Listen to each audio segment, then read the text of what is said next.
Chiko, ini masih seputar pernyataan dari Gibran Rakabuming Raka ya. Pernyataan Gibran yang mengatakan bahwa Pak Prabowo memiliki wewenang tentunya untuk menentukan susunan kabinetnya. PDIP melihatnya bagaimana pernyataan dari Gibran ini? Pernyataan yang tepat ya, saya rasa itu pernyataan yang tepat, normatif, dan tidak ada yang luar biasa. Yang luar biasa kalau sampai Gibran mengatakan, wow saya harus ikut terlibat dalam menentukan ini, ya itu baru luar biasa. Tapi apa yang disampaikan saudara Gibran, itu satu hal yang biasa aja. Dan ini tadi sudah disampaikan oleh saudara saya, Saleh Daulay juga, bahwa itu adalah implementasi dari undang-undang konstitusi yang menyatakan bahwa pemilihan menteri, termasuk pencopotan, pergantian, kocok ulang, dan lain-lain, itu adalah wewenang presiden.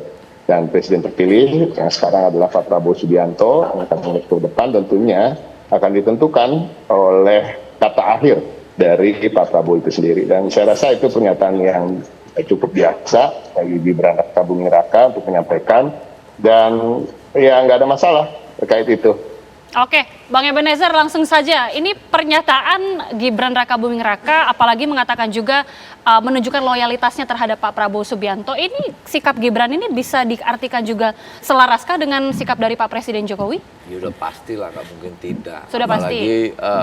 Apalagi Mas Gibran kan selama ini kan diorkestrasikan bahwa ada konflik antara Pak Jokowi dan Pak Prabowo. Kemudian ada jadi beberapa skema yang ingin menjauhkan Mas Gibran dengan Pak Prabowo sampai PDIP itu masih kalau nggak salah ya saya nggak tahu, masih gugatan agar wapresnya Mas Gibran ini dibatalkan gitu loh. Nah, itu masih opsi di atas meja gugatannya PDIP. Tapi apapun itu sebetulnya narasi yang selama ini disampaikan oleh PDIP itu kan sebenarnya sudah terbantahkan soal Jokowi cawe-cawe dan sebagainya. Apalagi kalau seandainya benar itu ya, tadi disebut Bung Daulay tadi bahwa PDIP masuk dan sebagainya. Nggak tahu lah ada berapa menteri yang masuk di koalisi Indonesia Maju ini. Ya ini kan menunjukkan bahwa ya pemerintahan ke depan ini ya pemerintahan yang dijalankan dengan secara yang baik lah, apalagi ada program jangka menengah kita ke depan nanti menghadapi 2045 tentang Indonesia unggul. Ya kita kan harus bangun bareng-bareng, bangsa ini tidak bisa tidak, tapi semoga ya tidak bareng-bareng korupsinya gitu, bareng-bareng membangunnya oke, tapi jangan nyopet juga bareng-bareng gitu loh. Apalagi itu pernyataan Prabowo kemarin di PKB itu luar biasa ya, pidato beliau ya, tugaskan kader partai itu yang bagus, jangan yang ngambil APBN dan APBD. Dan itu semua orang sangat kaget gitu loh. Karena dia menyampaikan posisi dia sudah menjadi presiden terpilih, bukan saat kampanye. Itu kan nekat sekali. Artinya karakter Prabowo seorang pemimpin yang tegas itu mulai keluar gitu loh. Yang selama ini orang akan bilang, wah Prabowo ini pasti masih di bawah bayang-bayangnya Pak Jokowi. Pak Jokowi udah nggak mau ngurusin begitu kan. Pak Jokowi itu ngurusin cucunya dan anaknya. Nah, Prabowo ngurusin rakyat dan pemerintahannya ke depan. Agar apa? Anggaran-anggaran yang dulu Pak Prabowo pernah sampaikan, bocor kita 30% APBN kita, dia akan kawal. Dia akan jaga, makanya jangan kutak-atik APBN dan APBD. Artinya apa? Lu jangan nyopet, nggak bakal dikasih ruang dan kesempatan untuk ngebajak, nyopet, ngerampok APBN. Makanya terima kasih buat rakyat Indonesia, kita sudah mendapatkan pemimpin yang baik ke depan ini. Nanti usai jeda saya akan tanyakan langsung ke Bang Panggi ya. Ini kan menjadi pertanyaan juga, apa sebenarnya alasan Pak Prabowo ini kemudian akan memasukkan PDIP ke dalam kabinetnya? Sesaat lagi nanti bisa dijawab Bang Panggi, kami kembali usai jeda pemirsa. Ketika Gibran Rakabuming Raka mengatakan pihak ini juga legowo bahwa PDIP ini akan masuk ke dalam kabinet Prabowo, yang menjadi pertanyaan Bang Panggi langsung saja, apa sih sebenarnya Bang Panggi pertimbangan dari Pak Prabowo ini memasukkan PDIP ke dalam kabinetnya?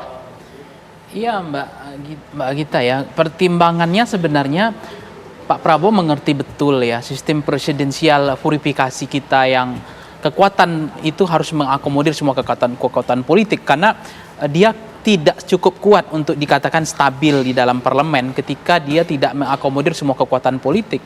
Karena presidensial ala multipartai yang kita ekstrim sekarang itu memaksa untuk mengakomodir, menarik semua kekuatan politik. Nah pertanyaannya, kekuatan politik apa yang belum ketarik? Yaitu adalah partai nomor satu di parlemen, yaitu PDIP. PDIP jangan lupa, memang hanya satu partai, tapi satu partai itu sama kekuatannya dengan 3 partai. Gitu. Melihat kekuatan di parlemennya, itu yang kemudian mengapa saya mencermati mengapa begitu penting kalau PDIP nggak masuk, masih rasa-rasa kurang gitu. Nah, karena kita tahu ya, ini fakta ya.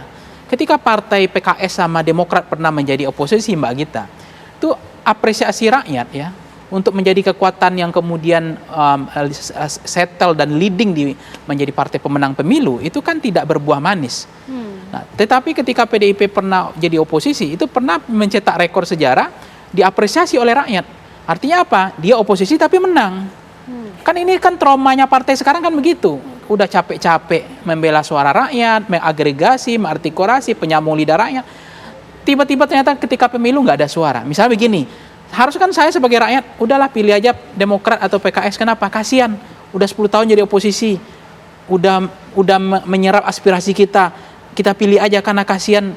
Kan nggak ada juga rakyat begitu. Nah, itu yang memaksa juga ketika PDIP pernah berhasil dalam konteks itu. Dia oposisi tapi menjadi kekuatan penting. Dan pemenang pemilu setelah itu.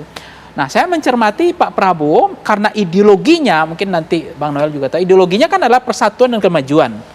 Itu ideologi near oposisi, nampaknya gitu sekarang. Nah, itu yang saya cermati, ada upaya-upaya bagi Pak Prabowo, apakah ini menghargai atau tidak Pak Jokowi nanti, karena saham Pak Jokowi ada dalam kemenangan Pak Prabowo, ini menurut persepsi saya.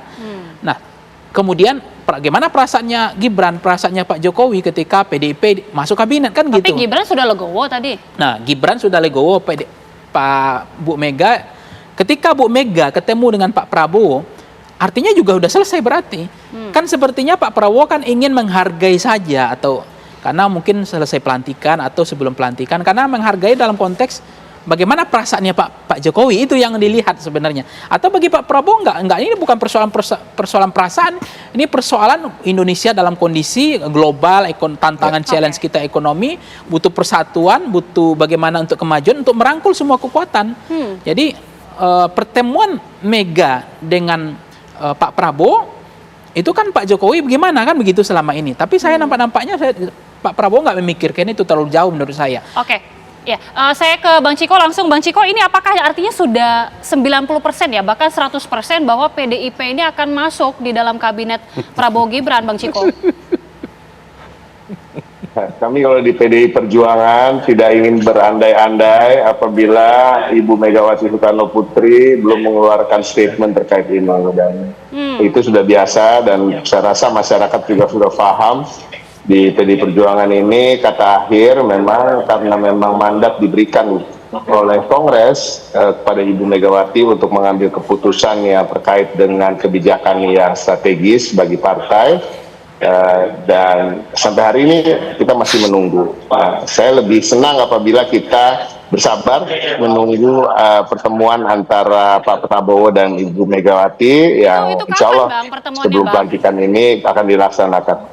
Ya, sebelum pelantikan tanggal 20, ya masih ada tanggal 14, 15, 16, 17, 18, 19. Kita tunggu saja, jadwalnya masih dicocokkan, waktunya masih dicocokkan, tapi tidak ada halangan terkait dengan psikologis atau halangan-halangan lain, lebih ke pencocokan jadwal, karena kita tahu keduanya masih sangat sibuk. Pak Prabowo sendiri sibuk untuk mempersiapkan diri yang untuk sebentar lagi dilantik, dan sampai hari ini juga masih sebagai Menteri Pertahanan.